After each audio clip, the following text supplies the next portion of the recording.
Aloha everyone, my name is Nainoa Andrade and I'm a cinematographer based in Honolulu, Hawaii. Now today we're going to be talking about the Flycam Vista-II arm and vest pieces, and we're going to be going over how to adjust the vest for your comfort and how to calibrate the arm for your particular gimbal setup. Now before we begin, I should note that you'll need to have your gimbal balanced and stabilized already. The Vista-II can handle most gimbal handles or adapters. Just make sure to check with your manufacturer to see if the gimbal handle size will fit or if you need additional parts. If you'd like to see how to balance a camera on a gimbal, please let us know in the comments below. Now, assuming that you have your gimbal calibrated, let's get to the vest. The vest is going to be the most personal part of your rig since it'll be adjusted to your size and comfort. While you can do the adjustments by yourself, it's much more efficient to have an assistant help with sizing the vest. The first thing I would recommend you get sized are these straps near the waist. These pads should be sitting right at your hip bone, not on or below. This helps the distribution of the gimbal weight to the rest of the vest and to your body. You'll want to make sure this is snug to your hips, not loose or extremely tight. A good way to test if it's positioned right is to raise your legs if you're walking upstairs. The vest shouldn't move up or down. If your legs move it, then adjust accordingly with the central adjustment knobs in the middle of the vest, like so. Once that's done, you'll want to make sure that the socket block is orientated in the correct position. I like having my gimbal handle in my right hand and adjusting the gimbal post with my left. So I would have my socket block on the right hand side in standard mode.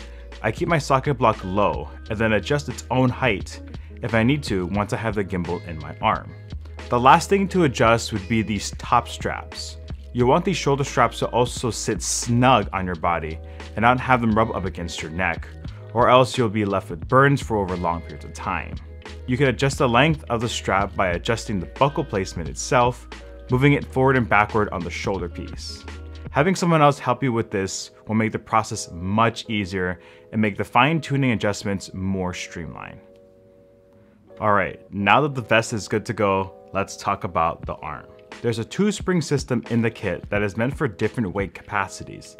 The blue spring is meant for payloads weighing from 2 to 6 kilograms or 4 to 13 pounds, and the red springs are meant for payloads of 6 to 15 kilograms or 13 to 33 pounds. Now you can comfortably use this system with any small mirrorless camera rig or up to a red camera. It'll work just fine. If you'd like a video about how to change out the springs in the arms, let us know in the comments below and we'll be happy to make it for you. Now you'll want to loosen these 2 knobs and fitting the male socket block into the female socket block and twist down on those 2 knobs. And don't forget about holding the arm. You don't want to just waving around and accidentally hitting someone in the face or hitting any piece of equipment. Once that's done, go ahead and put the gimbal on the arm. Having a docking bracket is very helpful in the situation, but I work fine without it. Right, the next thing to do is we want to see in the direction of where the rig wants to sway. Is it going forward, backward, into us, left or right, while we're standing in our missionary position? If it falls away from you, fix it with these adjustment rings here. And remember to make sure that you're standing in a straight position and not bend over or backwards.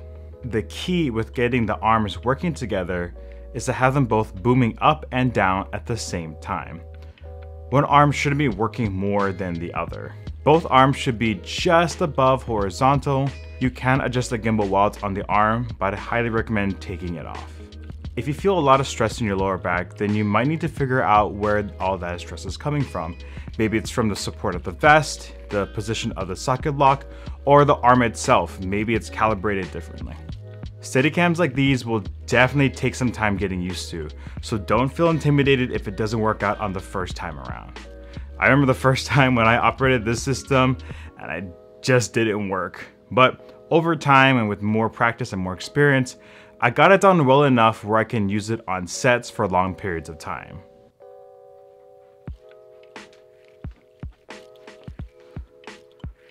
Nice.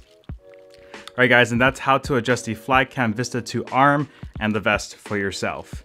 If you found this video helpful, please give it a like and a comment. If you have any questions, please feel free to message us and we'll do our best to help you out. Till the next video, aloha and take care.